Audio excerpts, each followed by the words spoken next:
Finally મિત્રો આપણે શેરે જવા નીકળી ગયા છીએ. તમે જોઈ શકો છો બ્લોગમાં કન્ટિન્યુ રહેજો. આગળ દેખાવ બતાવી તો ફાઇનલી મિત્રો આપણે નોંધવા આવી ગયા છીએ. તમે જોઈ શકો છો આપણે દશામાનું મંદિર છે. મિત્રો હવે આપણે જઈશું પેટ્રોલ પંપ તરફ. પેટ્રોલ પંપે ગાડીમાં પેટ્રોલ નાખીને તમને મળીએ. તો મિત્રો આપણે આવી ગયા છે ફર્સ્ટ ક્લાસ આપણા શહેરમાં. તમે જોઈ શકો છો અમારું આપણું રંગીલું શહેરા તમે જોઈ લીધી છે. હવે સિંધી ચોકડી આવી ગઈ છે, જોઈ શકો છો. તો મિત્રો આપણે નવું શિવલિંગ ગાડી છે, તો આપણે જોઈ જઈશું આ ગાડી અહીંયા પાર્ક કરીને. મિત્રો બ્લોગમાં કન્ટિન્યુ રહેજો. તો મિત્રો આપણે નવું શિવલિંગ કાઢ્યું છે, ત્યાં જો પકડી ગયા છે ચેતન ને બધા, સુભાષ ને બધા.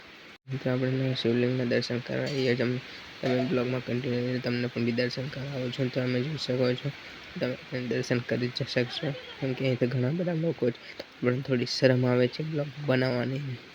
મિત્રો બ્લોગમાં કન્ટિન્યુ રહેજો.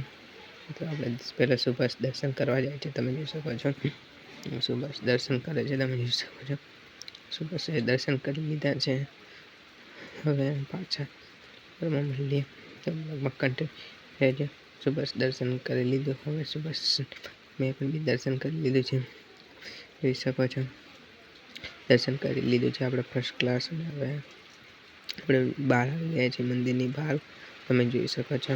હવે થોડું રેસ્ટ લઈશું, થોડું ઘરે જવાનું તૈયારી કરશું. તો મિત્રો બ્લોગમાં કન્ટિન્યુ રહેજો. જય શ્રી રામ. ફાઇનલી મિત્રો આપણે જવાનું થઈ ગયું મળેશ્વર મહાદેવના મંદિર. ફરીથી આપણે બીજા મંદિરે દર્શન કરવામાં જોઈ શકો છો બ્લોગમાં.